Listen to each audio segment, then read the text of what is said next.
在10万元级的中型混动轿车市场可谓是卷上加卷，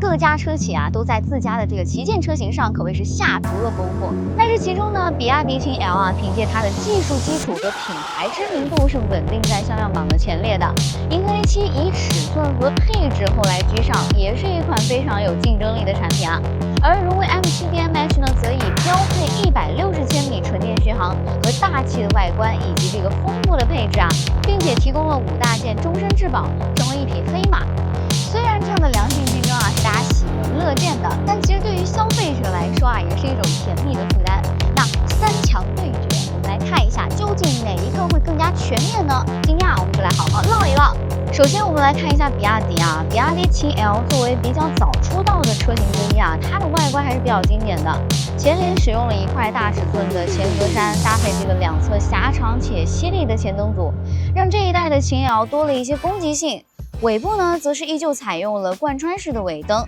那这辆车的整体感觉还是偏运动一点，可以看到整车很多的设计呢，都是想要表现它的运动属性但不得不说的是用比亚迪秦 L DM-i 来跑网约车的不在少数所以很多人对车有刻板印象也是在所难免了。接下来我们来看一下银河 A7最近这辆车的热度也是挺高的。那银河 A7 的整体外观呢比较简洁，属于那种无功无过的类型。车头的前部采用的是封闭式格栅，但是前包围两侧这个开口还是很激进的，还能给整台车增加一些活力。那尾部造型呢也是比较标准的新能源车型的设计，使用了贯穿式尾灯加上小鸭尾。可以看出银河 A7 就是那种受众比较广的车型，不会有太多的缺点，但同时呢又有点平淡了。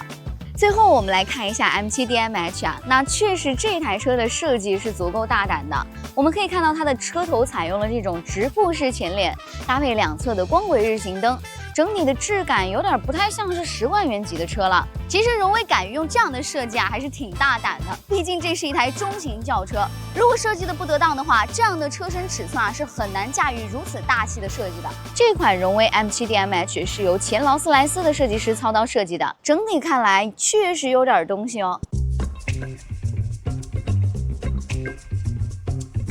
那对于这个购买中型家用车的消费者来说空间表现肯定是非常重要的嘛。我们先来看一下银河 A7 它整体的一个空间表现还是蛮不错的。它在这个车长和轴距方面呢，也属于中型车当中比较优秀的那一挂。而且值得一提的是，银河 A7 咱们将后排放倒之后的空间还是不错的，无论是放个自行车还是放个小帐篷什么的，它是都能够胜任的。坐起来呢，它整体的乘坐空间也还可以。美中不足的就是银河 A7，你看到没？这个坐垫它填的稍微硬了一点，如果说咱们坐长途的话，可能屁股就要辛苦一点了。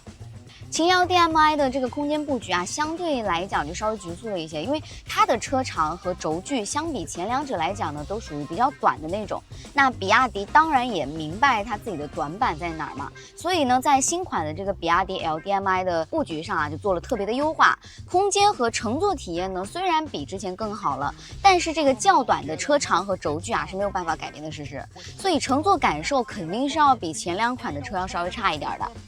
荣威 M7 DMH 的空间表现也非常出色那这个车的车长呢4.94米，已经非常接近5米了它的车长是3辆车当中最长的，搭配上这个1.89米的车宽，2.82米的轴距以及85%的得藏率，使得荣威 M7 DMH 呢拥有超越这个级别的空间表现。那大家可以看一下，我坐在这个后排，这个腿部空间还有头部空间，如果把我的眼睛蒙上告诉我这是个 SUV， 我觉得我也不会怀疑的。而且荣威 M7 DMH 的座椅填充物使用的是这个 Surflex 反重力海绵，并且搭配了这个 Ultra Touch 极塑材质，所以无论是坐上去的柔软程度，还是面料的这种质感都是非常令我惊讶的既可以十分的承托起我的腿，坐起来呢也不会感觉特别的硬。而且荣威 M7 DMH 还有这个全景沙发躺椅模式，我来给大家看一下。哇，这躺上去的感觉真的挺惬意的。你想一下，如果你开了几百公里的长途，又或者说你跑了很远，然后跟客户去谈事情，这个时候你已经非常疲惫了呀，你就想多休息一会儿嘛，那躺在这儿得有多幸福啊！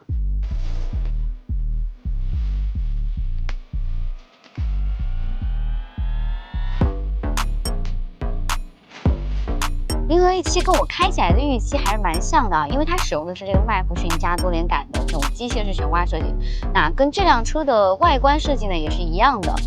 都是不太会出错，但是也不是特别出彩的那种经典的悬挂配置。这套悬挂呢，对于这个车身的整体的支撑还是不错的啊，在这个快速变道的时候也是能够抑制住整个车身的一个晃动。那对于这个比亚迪秦瑶 DM-i 来说啊，它虽然也用的是这个麦弗逊加多连杆的悬挂配置啊，但是它的调教啊，和银河 A7还是蛮不一样的。整体的给我的感觉就是很普通，但是你在稍微提点速之后啊，你能发现这个比亚迪的底盘功底还是在的，只是说它整体的这个调教偏软一点，着重照顾了这个舒适性。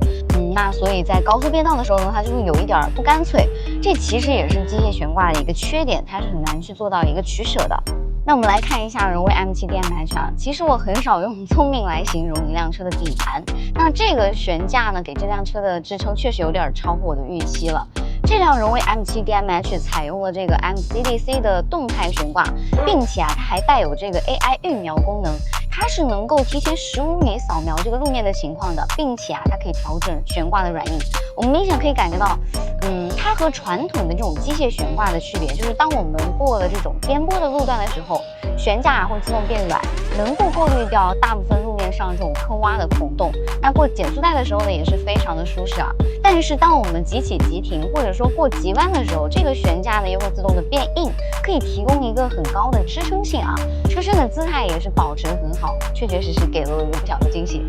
近些年的新车啊，别管是燃油车、混动车还是纯电车，智能化配置如果跟不上的话，那整辆车的感觉就会像上个世纪的产物一样。那同样的，如果说这个智能化配置不够丰富，它的竞争力和同级车相比就会弱很多。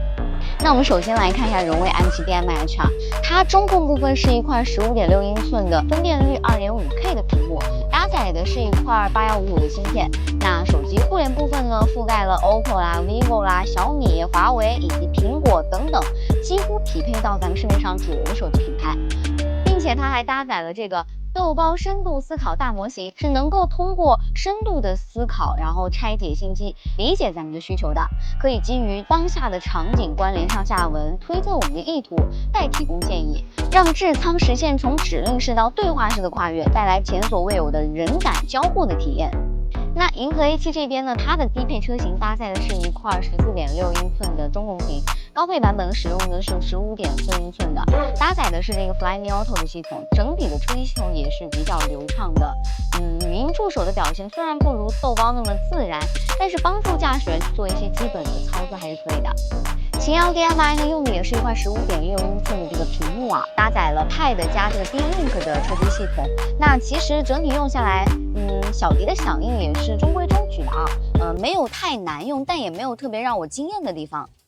好了，终于到我们最关注的价格环节了。首先，我们来看一下比亚迪秦瑶 DM-i 呀，它的最低配车型官方指导价是9.98万元，但是纯电续航呢只有80公里，而且是没有快充接口的。如果你想要纯电续航多一点，并且想要一个快充接口的话，那么就要考虑这个官方指导价是1.98万的120公里纯电续航版本了。银河 A7 呢，它的最低配官方指导价是8.98万元，但同样是纯短电续航且没有快充的啊。如果你想要纯电续航高一点，并且需要快充的话，它的150公里纯电续航版本官方指导价也要来到10.58万。那荣威 M7 DM-i 呢，价格相对来说就明了了不少，它干脆也不搞那么什么高纯电续航啊、低纯电续航了，就直接全系标配160公里纯电续航，全系标配快充，而且新车限时美好价只需要8.58万。这个配置、这个价格，荣威这次可以说是诚意非常足了。现在购置税减免政策更新，纯电续航100公里以下的将不再享受减免，但是荣威 M7 全系纯电续航160千米，所以完全不用担心享受不到购置税减免的政策。